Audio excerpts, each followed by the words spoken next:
मौलाना ये कहते हैं कि फ़र्ज नमाजों के अलावा नफली नमाजों को भी पढ़ना ज़रूरी है। उनसे जब ये सवाल किया जाता है कि नबी अलैहिस्सलाम फ़र्ज रोज़ों के अलावा सुन्नत मुक़द्दा रोज़ा भी रखा करते थे, पीर और जुमेरात का रोज़ा नबी अलैहिस्सलाम हमेशा रखा करते थे, तो क्या मौलाना साहब आप पीर और जुमेरात का रोज़ा भी बराबर रखते हैं?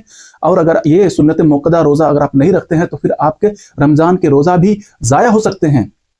तो वो मौलाना साहब ये कभी नहीं कहते हैं कि ये जो सुन्नत रोज़ा हैं, ये जो नफली रोज़े हैं, इनको नहीं रखने से आपके फ़र्ज रोज़े भी ज़ाया हो जाएंगे।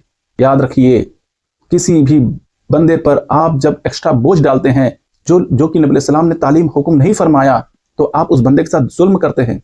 एक बंदा जिस पर यह बोझ है कि वो 7 रकात नमाज इशा की पढ़ेगा, अगर उसे मालूम होता है कि वो 4 रकात पढ़ के भी अपने फ़राइज़ को पूरा कर सकता है, तो ऐन मुमकिन है कि उस दिन जिस दिन उसे बहुत ज़्यादा काम हो, बहुत ज़्यादा वो टेंशन में हो, तो वो नमाज पूरी ना पढ़ के सिर्फ 4 रकात पढ़ के भी फारिग हो सकता है इत्मीनान के साथ।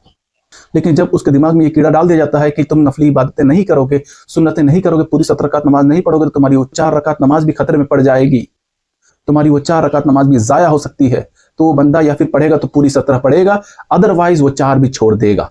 असल में ये जो बड़ा नंबर बनाया गया है 17 रकात नमाज, 20 रकात नमाज, 37 रकात नमाज, सिर्फ इसलिए बनाया गया है कि वो 4 रकात जो फर्ज नमाज है उसे उम्मत से छुड़ाया जा सके। लोगों को नमाज से दूर करने की यह एक साजिश है जो नमाज को इतनी बड़ी तादाद में, एक इतनी बड़ी संख्या में बनाकर लोगों के सामने पेश किया गया है।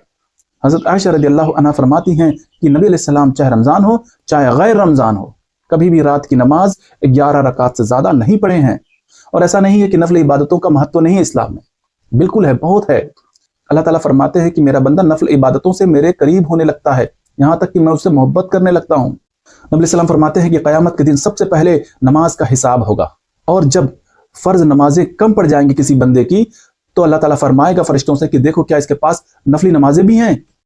तो अगर उस शख्स के पास नफली नमाजें होंगी, अगर उसने दुनिया में नफली नमाजें पढ़ी होंगी, तो उन नफली नमाजों से फ़र्ज नमाजों की कमी पूरी की जाएंगी।